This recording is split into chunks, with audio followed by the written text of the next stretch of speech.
To call the order of the county facilities meeting dated January 23rd, 2018. We do have a quorum of committee members here. I'm officially calling the meeting to order.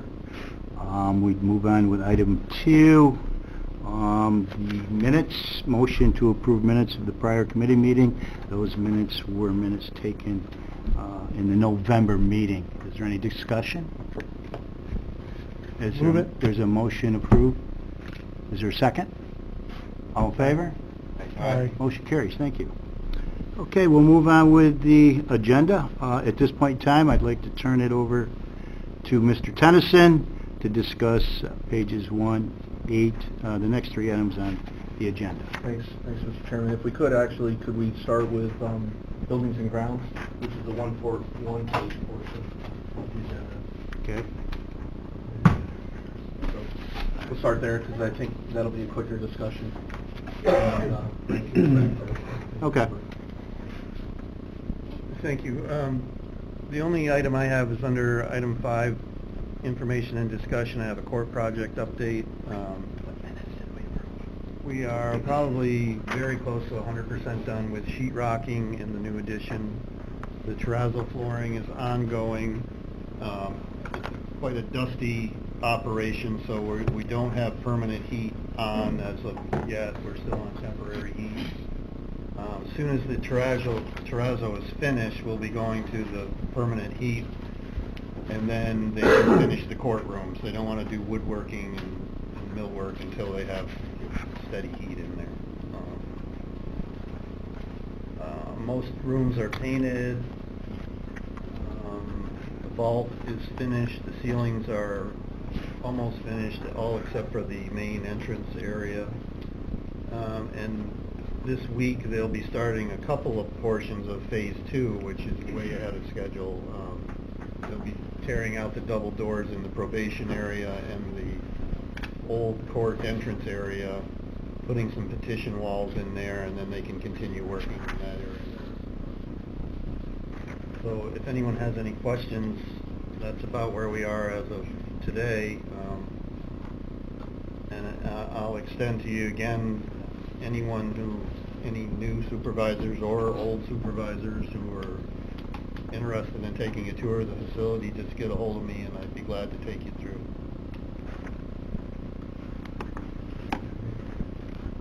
And then the second item is the asbestos abatement in the old jail. I don't know, Jeff, if you have... Yeah, just to update the committee, back in November there was some discussion regarding the old jail, which is the wing between the main portion of the building and Frank's metal building out by the fuel pumps. That jail hasn't been used in years except for some cold storage of various items at times. But there is lead and asbestos issues, and there was discussion back in November regarding what to do with that, if the county should move forward with doing abatement. One of the concerns is if we're going to move forward with abatement, what are we actually going to use the building for afterwards? So at the time, we didn't have copies out to everyone of this report that was done years ago. Yes, it doesn't have a year on it. Remember, Frank, what the date was? 2006, I believe. Yeah. So I made some copies, and we'll go ahead and post it on the county webpage too, so that the committee can review that.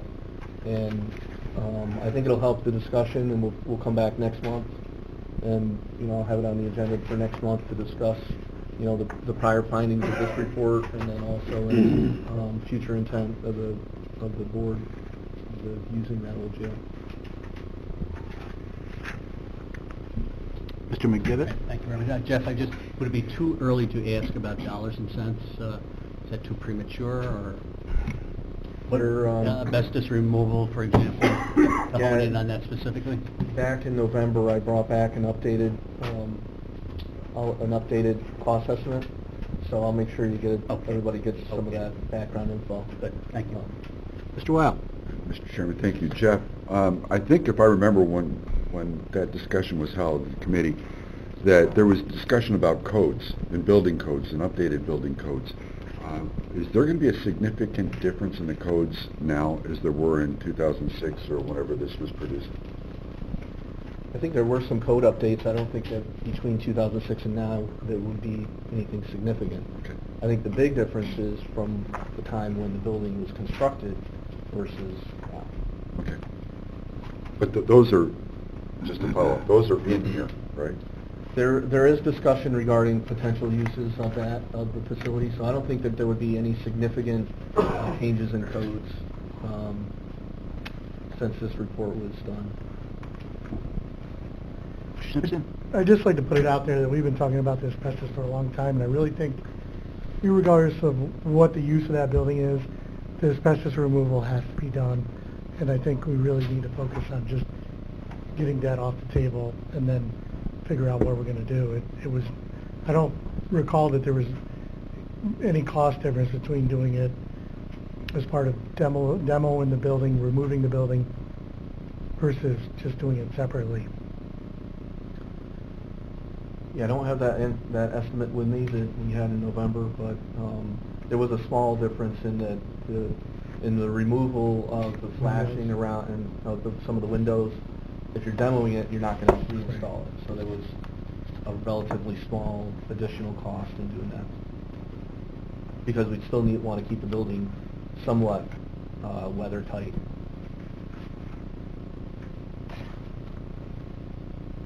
Any other questions or comments?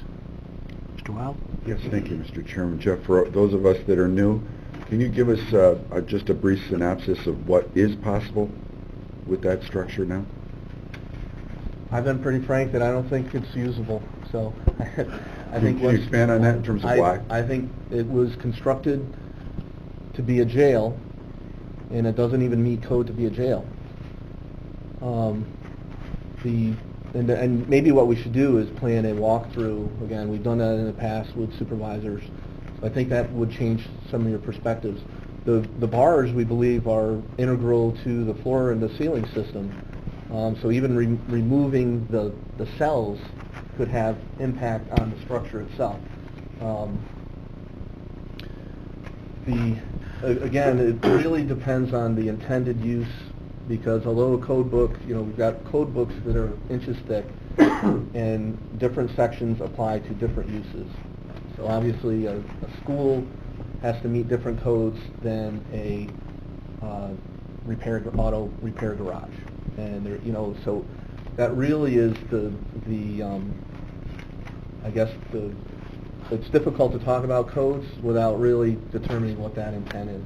So if I could expand a little bit more, so is this possible for office space, storage space? I think we looked at that as well back at some time, and what is this, Frank?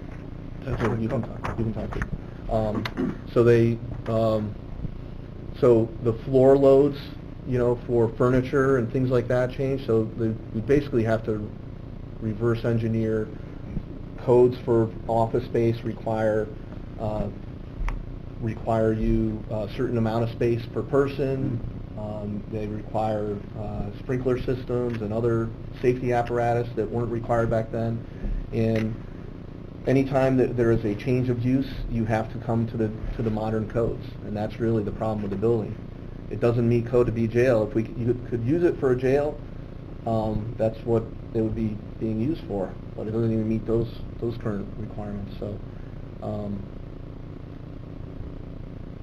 I guess there is no urgency, as I mentioned back in November, in the asbestos or the lead. The area is not being used right now, and it is contained. It's not friable. It's not like it's releasing toxins and affecting employees or the public. So I think a better way to go about the discussion would be I've distributed these copies. I will post a digital form on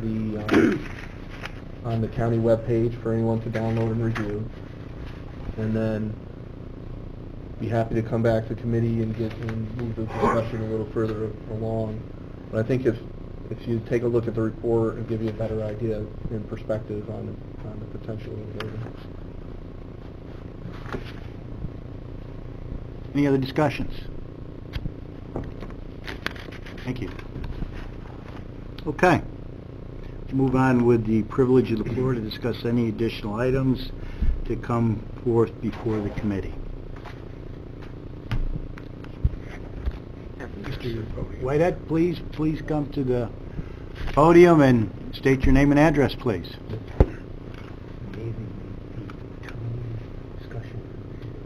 This is Travis Whitehead. I'm from Queensbury. I just have a question, status update. I noticed that our emergency van is parked outside here. I thought we had renovated a space for that, and I was wondering what the status of that is. The space has been renovated. We notified OES that it's available for their use. And so why isn't it being used then? I mean, we had an ice storm last night. You wouldn't know the answer to that, I'm saying. No, I'm not. Mr. LaFleur? No, I don't know. I can answer. Okay. I don't know why that's not there, but I know that he has been moving the trailers down there, and some of them are at the Ciba-Geigy site. That's what he reported last night at a meeting I attended. Okay, thank you. You're welcome. Next, please. Clements. Thomas Clements, yes, Queensbury, New York. Mr. Chairman, last year I was a member of a group formed out of this committee called the Citizens Airport Advisory Committee. And I'm here today to suggest to the committee that Citizens Advisory Committee be continued. Obviously, there are very important issues revolving around Warren County's ownership and operation of the airport. And I think it would be a service to the Board of Supervisors to have pilots and other concerned citizens such as Mr. Whitehead on a committee that for no direct cost to the Board of Supervisors would provide technical advice to the supervisors as to aviation issues. I myself am a private pilot. I'm a member of the Glens Falls Pilots and Owners Association, and Dr. Schwenker was my co-committee member. And I think during our discussions under the guidance of Supervisor Sieber, I think we were on the road to providing some good technical advice to the supervisors.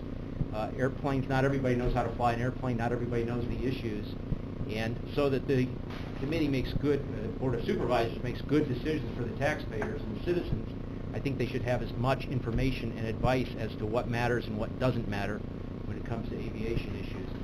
So that's why I'm here today, to suggest that Citizens Advisory Committee be continued. Okay, thank you. Any other discussions? We'll take that up under the airport facilities agenda, if you want. Okay. Anybody else would like to address the board? Is there a motion to adjourn the Building and Grounds meeting? Yeah, we don't have to adjourn. We Just go right into it? Okay. All right, so why don't we move right into Article 3, the action agendas. This is Mr. Tennyson's opportunity to talk about some projects that are ongoing. Okay, thanks, Mr. Chairman. The first item for action is new contract with Cns Engineers. This is for consulting services regarding the airfield signs, pavement, and markings project. This is a federal aid project. Funding is in the project.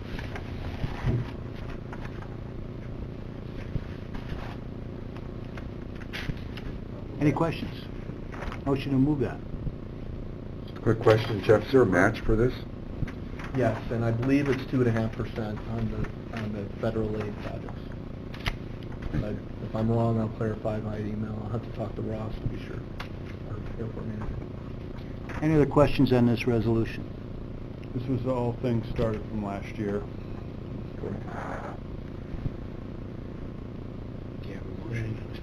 You want a second? Mr. Loeb, you motioned it. Mr. Stroud, your second. All in favor? Aye. Aye. Opposed? Motion carries. Thank you. Next item. Okay, on page 8 is a new contract for Baseline King. This is the contractor that will actually perform the work under this project. See on page 8, the new contract is for $690,359, and I've attached the bid tabs on pages 9 and 10. Any discussions? Get it on the floor. Second. All in favor? Discussion. Oh, so you got to move it to get to the floor for discussion. Yes. Okay. Mr. Loeb? Yes, thank you, Mr. Chairman. What's the cost breakout? Who pays for this? As far as federal, state, state, as I said, I think the local match is 2.5%, maybe 5. I'll have to verify that for you. But the federal is 80, and the remainder is state, federal, state, and local. Thank you. Mr. Sokol? Thank you, Mr. Chairman. Jeff, I mean, $100,000 discrepancy, is that, I mean, have we dealt with this company before, baseline? I think Ross is familiar with them, and they sound familiar to me. I mean, it's probably an awful lot of money for the scope. You know, I wouldn't read too much into that, because sometimes contractors are busy and they don't really want the job, but if you pay them enough, they'll come and do it. So, I mean, I think that's a typical occurrence. If the economy is good, sometimes that happens. It's not about whether the low bid is really cutting corners. It's more about, do they have a project to do, or are they busy enough that they don't really need it and they're just going to pad their numbers. Other questions? Thank you. It does sound like they have done projects at Floyd Bend Memorial Airport. How did these bids come into what, was it Clark Patterson Lee? Did they put together and put that out? Did they give an estimate? Yes, they did the design, and you know, the bids went out through our purchasing agent. They did a review, though, so there is an engineering review of all the bids to make sure there's not an imbalance or something improper or something that throws a flag as far as the bids. So CNS did do that review. Mr. Beatty? Jeff, where's Barnville, New York? Barneville? Barneville? It's near Utica, yeah. So it's an out-of-town Okay. company. Not too far away. About an hour and a half. Any other questions for Mr. Tennyson? There are none. Is there a motion to move that resolution? We already did, didn't we? Okay. And I got a second on moving the resolution. All in favor? Aye. Motion carries. Thank you. The next item's on page 13. This is a increase to capital project for Aero Construction. This is capital project 359. This is for the new avgas and Jet A fuel tank systems. In the course of the project, there were certain changes and improvements on the original design, and you know, based on those and some field conditions, we had a relatively small change order for the contractor. The cost for the change order is already covered under the contract, or under the grant for this. So this will allow us to actually execute a change order and pay the final $7,007.87. There was a motion by Mr. Loeb and a second by Mr. Stroud. Okay. To discuss. Okay. Did CNS go over these change orders and approval? Yes. Okay. Any other questions? All in favor? Aye. Motion carries. Thank you. Okay, item 4. Again, we'll refer to Mr. Tennyson for discussion. Okay, that is that's been a pending item regarding the grant for T-hangers. And on page 16, I actually included the letter of award. So we were in fact awarded state grant for T-hangers. This will replace a single 12-bay hanger, which is very old and in need of replacement, and that will replace it with 2 10-bays.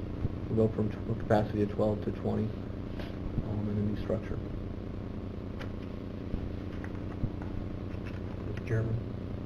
Mr. Loeb? Question, follow up on the meeting we had with DPW in December, I believe was when Rich Air came and they talked about, this was discussed. We hadn't received the award at that point, and they were saying, well, doesn't matter what the county is going to do, we want to move ahead with this. We're going to move ahead with building our hangars. We're going with this. How does that affect what Rich Air wants to do. Is there going to be some competition in jockeying for power over the airport? Well, I guess as far as what private developers do, that's still available, and what was discussed in committee, that there is other space available. I did reach out to Rich Skimmerhorn after the committee and offered again that if he has ideas on areas, that we'd be happy to sit down with him and show areas that are available for development. I guess it would be a decision of a private company if they felt that competitively that they should build additional hangar space. Our hope is to keep all of the hangars full, and I think that'll occur, maybe not immediately, but over time. Thank you. Any other questions? I have just a quick- You ready? Does this eliminate all the older hangars now, or will they all be gone? Or is there any T The old hangars? T No, hangars, the yes. old T hangars will all be gone? Yes. Okay, good. Liggett. Thank you, Mr. Chairman. So from here, then, we go out to bid to construct these? We, the next step for me is to work with our engineer on the project and develop a scope and fee for the actual design and bid. So that's really the next step. I'll be meeting with them, and hopefully we can arrange a meeting that Ross can attend as well, and moving ahead. We have the letter of award, but I don't have the actual grant documents from the state. So of course we know we've been awarded it, but we need to get some formal agreements in place with the state. So we're pushing ahead with that, and also starting to talk with the consultant about the process of developing the scope and fee for design, and then getting out to bid as early as possible. Mr. Weil. Mr. Chairman, thank you, Jeff. Again, what's our match, and has this been budgeted already? It's in there, it's not right. I didn't see it. It's definitely been budgeted because we had anticipated this and had money in the airport capital project reserve. I'm sorry, it's in the reserve, or it was budgeted for this year's expense? Because there's a difference. In the capital we have- reserve? Yes. So, where are you seeing it? Isn't it 90-10? The grant, you mean?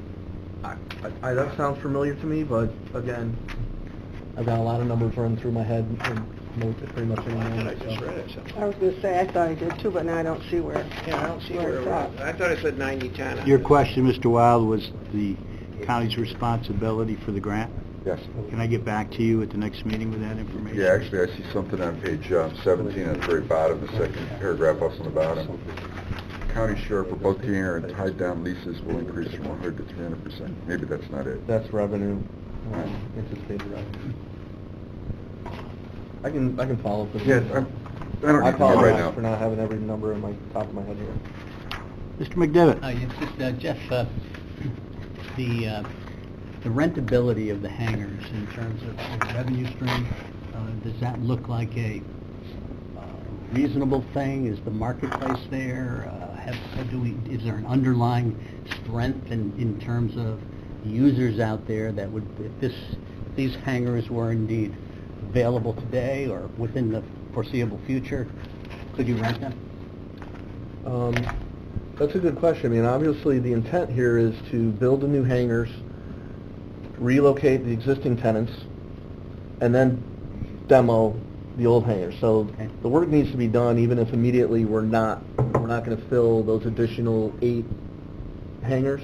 Okay. And right now, our current FBO manages all of the hangar space. So they're the ones that would know if there's a waiting list or not.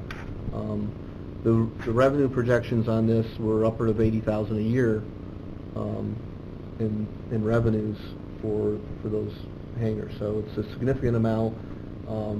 It's something that will have to be addressed in the FBO RFP process as to whether those or how those will be handled in the future, if at all. So.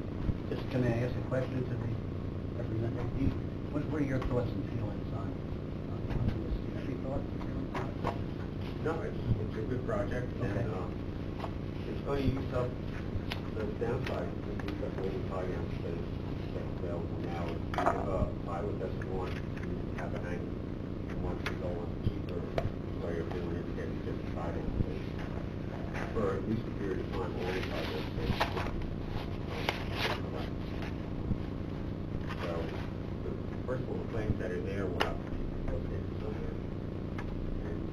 that we're going to have less space. We can't afford a hangar. We just want to have it all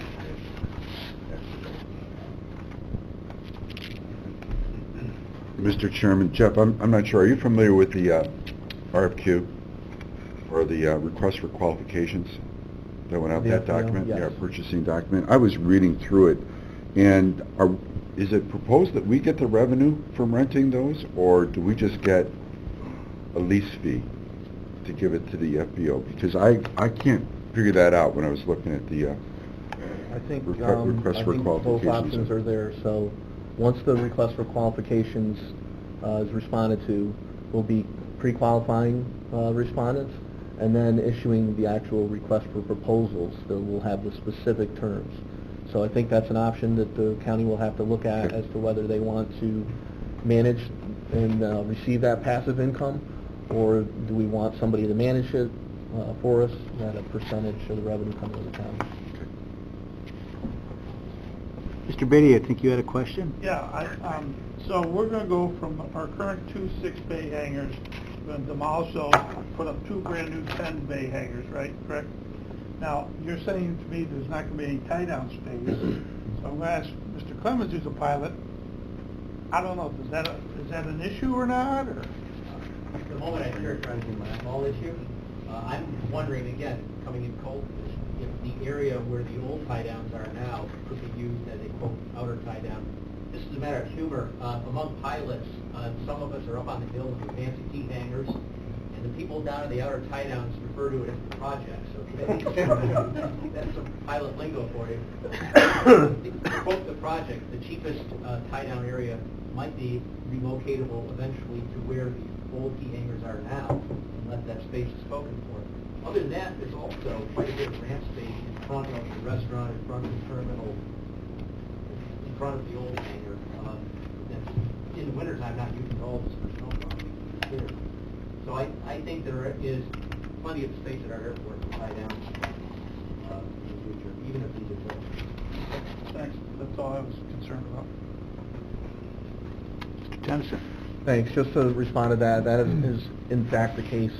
When the project was conceived, and I talked to Ross about that, and he said they have consistently excess tie-down space. What they don't have is excess hangar space, and these hangars, these existing hangars, are far beyond their useful life. Any other discussions? Questions? Hangars, you mean? Yes. So, Mr. Tennyson, you want to move on? I do. That's all I have. Okay. I think we're at a point now where it's the privilege of the floor. Mr. Whitehead.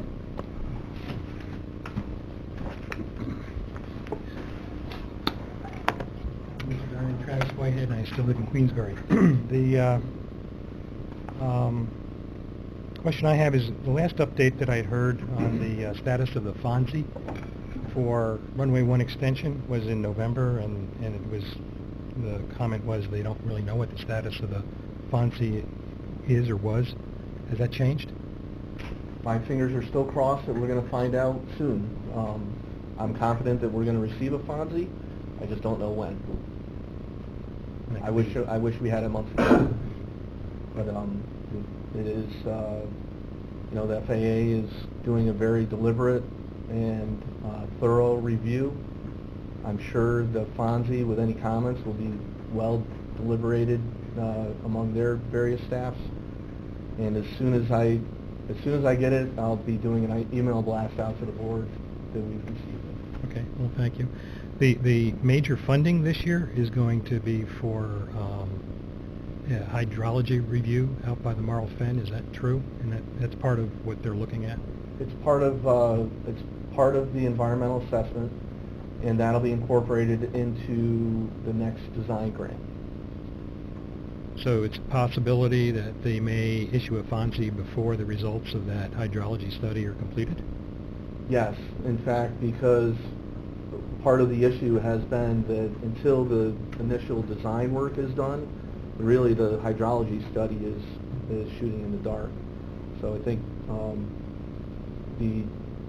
that's the intent, would be that it would be contingent on that occurring early in the design process, once enough detail is known on the design. But I think that's the direction the FAA is in. Well, correct me if I'm wrong, but I'm using the term FONSI. We both know what it means, but it means finding of no significant impact, and that's an environmental statement. So it would seem to me that you need to find out the status of the Marl Fen before you can say that there's no significant impact. That would be my logic, but then again, we're dealing with, FAA. So, the answer is you don't know, but we'll know as soon as you know. Thank you. Mr. Beatty? Yeah, could you give us an update, Jeff, on the hours Ross is working? Yeah, he's been working, frankly, more than 20 hours a week. I'm paying him $20 a week, but he's been working more than that, so consistently. 20 hours a week is what we're being billed. That's what I'm limited to pay. I'm glad you brought it up, because that position actually expires pretty soon. So I floated out the idea, in prior committees that, I've heard discussion that, that regardless of which direction this FBO goes, we're going to need an airport manager, whether we privatize all operations or we keep it a combination like it is now, or the board decides to have it a municipal run airport. The need for an airport manager is consistent, and we're coming up on the 90-day deadline or limit that was set, and we're right about the time we're receiving statements of quals is the time that Ross is going to be off the books. I think it's somewhere around February 20th or 21st. It's a big problem. Mr. Sokol? Thank you, Mr. Chairman. On the topic of Ross, Jeff, do we know from the airport advisory group, we had discussed filing paperwork for this organization, and maybe Tom or Travis remember there. We wanted to get them in for, I think, 2019, but we had to submit paperwork to get them in. It was like the AOPA. What is it? AOPA. AOPA. Yes, they do a regional fly-in. And I think I mentioned in committee that the application had been done by Ross some time ago, and I think Harrison Freer helped a lot, and I don't know if you were involved too, Tom. I know Harrison was very instrumental in helping Ross with that because he was a prior national officer of the organization. So we were not, the way that organization selects their flying locations, they try and alternate it between key areas of the region, and we're still in the mix. Ross has been in touch with the site selection chairman of that site selection committee, and we're hoping that will come to fruition in years to come. But the work is done already. Okay. And then once they get to a point where they think now's the right time to have this event in the Northeast, in this airport up in New York, then I'm sure there'll be additional meetings and additional site visits by the AOPA officers. That hasn't occurred yet, but they're still interested in our application, and we'll be in touch with them on a periodic basis. Mr. Stroud? Well, it certainly sounds like we need Ross and his expertise, and the committee process in the county. When we get to a problem where, in terms of time and the structure that this approval process to extend his term goes through, are we going to be in trouble? In other words, if we have to extend Ross's term, what are we going by, 3 months, 6 month increments? I don't remember which. 3 months. So if we're going by 3 month increments, it probably has to go through what, facilities, finance, personnel? Just facilities. Just facilities? Is that something we could bring from the floor then, to recommend to them? And does it have to be approved by the Board of Supervisors? Yes. So if that's the case, I would like to bring that from the floor, that we extend Ross's contract as it is currently stated for an additional 3 months. So if it terms in February, it'd be 3 months from that date, if there's support to do that on this committee. Because I'd like to open up the committee for more discussion on that proposal. Mr. Wild? Mr. Chairman, thank you. And in principle, I agree with Mr. Stroud, but maybe from a different perspective. It appears as though we don't have a plan, per se, because he's leaving in sometime in February, or his contract expires in February. What I'm trying to avoid is getting into one of these committee meetings where we have to make a decision today, because something can't be considered for next month or 2 weeks from now. It needs to happen today. So I think it's really important that we kind of have these contingency plans and the discussions about what's possible in February. Is it Ross? Is it somebody else? But please don't come with, I prefer that you didn't come to us with an item on the agenda that has to be resolved right now without some time to think about it and discuss. So maybe that's what my suggestion is, Mr. Chairman, is that maybe we have this discussion right now about what are the options. Mr. Loeb? Thank you, Mr. Chairman. I'm in full favor and agree with Supervisor Stroud to offer the extension to Ross. Doesn't mean he's interested in taking it. I mean, he has another job, right? So he's working overtime already. He may not be interested. And what are our plans to replace him? I know there is some discussion in the RFP to let the next FBO operator take over the whole ball of wax, or do we always maintain someone on site to watch over our interests? It seems putting that decision off, we should move ahead with that, because very likely Ross is not going to be around for very long, regardless of what we offer him.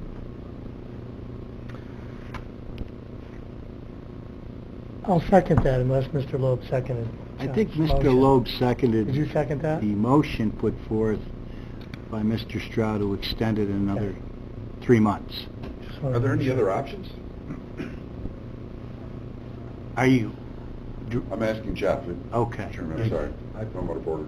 I think it's the best option, and if the, like I said, I believe the county is going to need a full-time airport manager regardless of the results of the RFP. If we want to extend to get a little further along into the bigger decisions that are going to impact the airport for decades ahead, then this would be the thing to do, would be to extend it, keep Ross on board at least for those 20 hours a week that we can pay him, and then have his input through this critical process of the request for quals and RFP. So maybe I'm not making myself clear enough, Jeff. My sense is it's going to take more than 3 months for us to get this RFP or whatever the decision is defined by for the FBO. Probably going to take 6 months, 9 months. I have no idea, right? But my guess is it's going to take more than 3 months. So extending Jeff for 3 months just kind of kicks the can down the road. Or Ross, I'm sorry. So, what's the bigger picture? Are we going to try to kick the can down the road again in another 3 months and hope that he's still interested? Mike, And maybe find ourselves without anyone? We may be able to answer that question. I'll ask the county attorney to Well, I think address that's your a question comments. for the committee. I think the board needs to decide what they want to do. I mean, this is a Band-Aid. Jeff is just trying to put a Band-Aid on it until the board decides what they want to do with the airport. So I think that's a question that the committee needs to decide, not Jeff. I'm not asking Jeff to make a decision. I'm asking for some options and his guidance, right? Because he obviously knows a lot more than I do.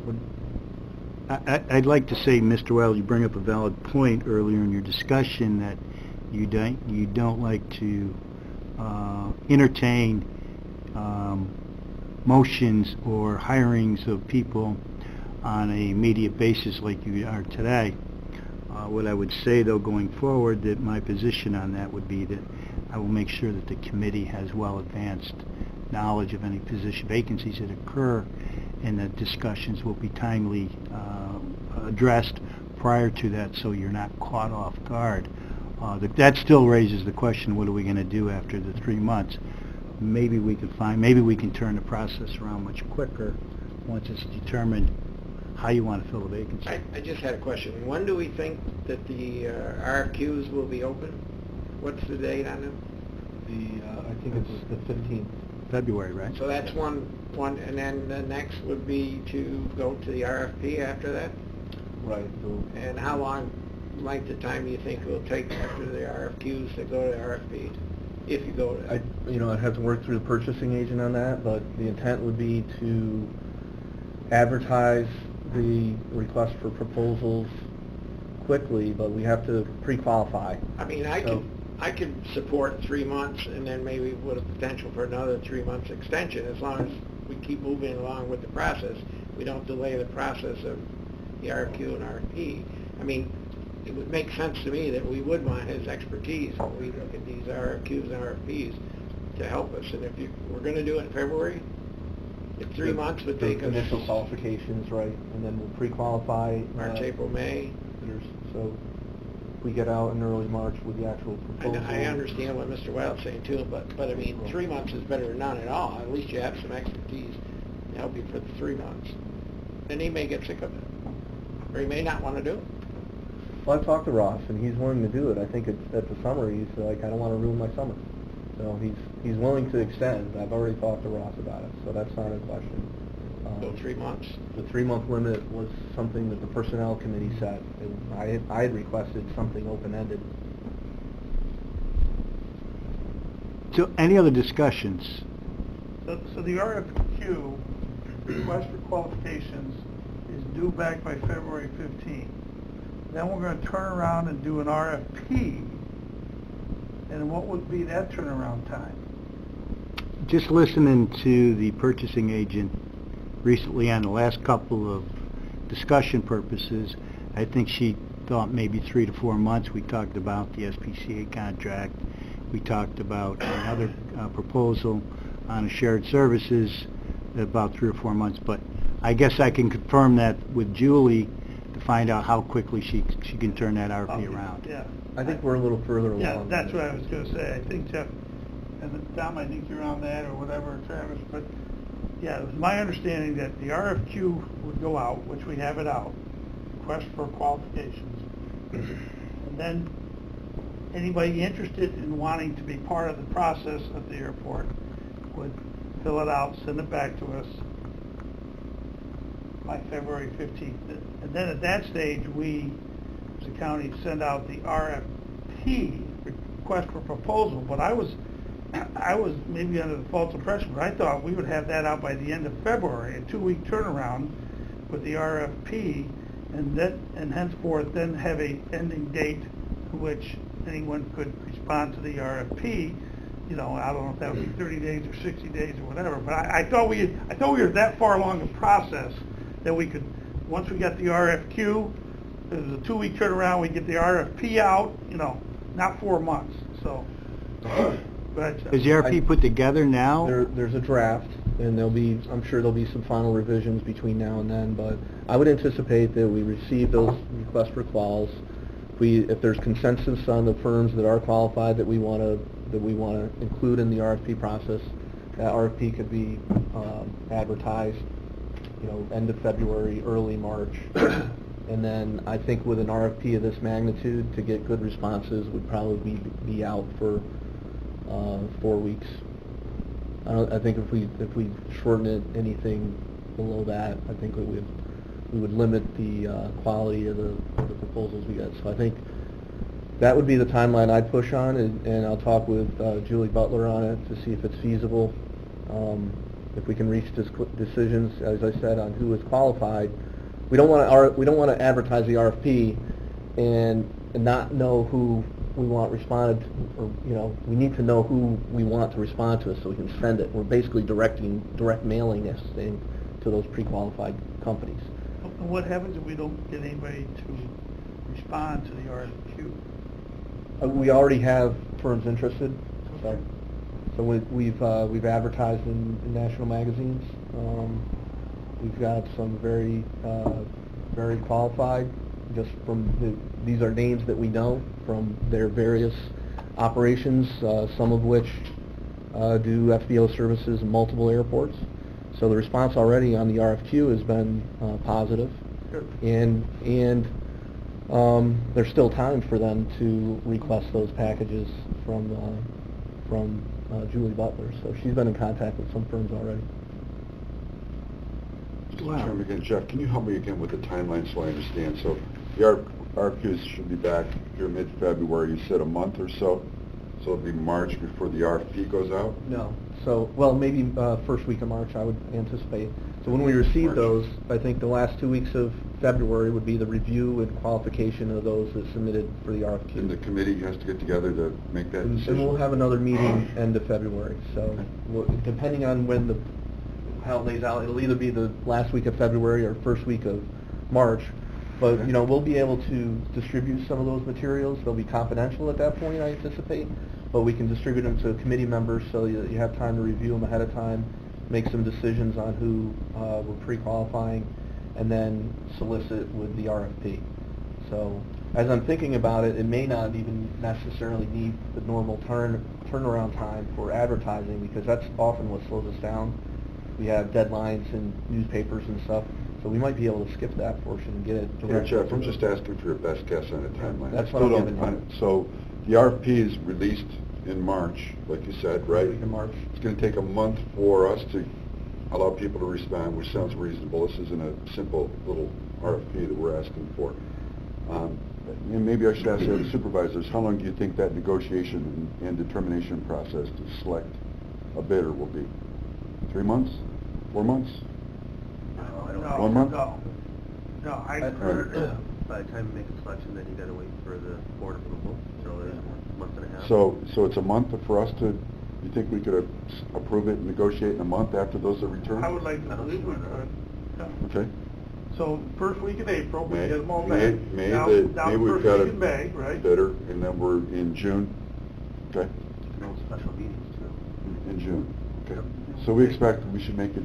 I would think, And I think, FPO I decision in think, June. The May board meeting, or even probably more likely the June board meeting, we'd have, you know, something for the board to vote on. That's what I would like to see happen. Okay.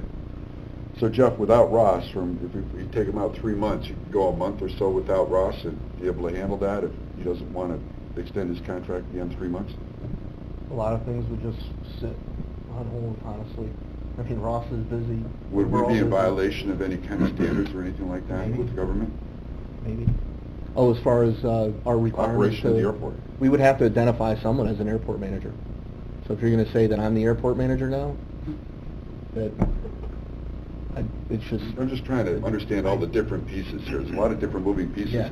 There's particular, right, there's particular skill and expertise and experience that Ross has that no one else in the county has. So, I mean, I would urge the committee, you know, I think it's great if we can move ahead and authorize extension of Ross. I think the June timeframe is probably reasonable. You know, I think there could be a lot of flux in the process of negotiation. You know, we receive proposals, we'll be able to pull these, maybe narrow to the top few firms and say we want to talk to them and negotiate. So I think if the committee is willing to put in some extra meetings during that time frame, we can move that along quickly. Just June would be I'm good, Ross. And just to give you a little background in terms of why I'm asking, because I know that our current contract with the existing FBO expires when, in January? December 31st. December, okay. So that's one of the other reasons why I was asking for that timeline. So we have more than enough time to be able to get this done. Yes. Mr. Sokol. Thank you, Mr. Chair. Why don't we just move this on to personnel? We're meeting with personnel later today. I mean, Well, do you want 4 months then? Would you prefer 4 months? I'm fine with 4 I'll months. put it in the... 4 months would get you to June, I believe. I'll Would amend you my amend your motion motion? to 4 months. I think Mr. Loeb seconded. We'll go to the full board for a vote. We'll go to personnel. Go to personnel later. Go to personnel. Just needs to be- You're just saying you need the committee to vote. Yes, committee, excuse me, this board here. Yeah. All in favor? Aye. Opposed? Motion carries. Be forwarded on to the Personnel Committee. We're extending the contract for 4 months. Okay? Okay, is there any other discussions to come before the board today?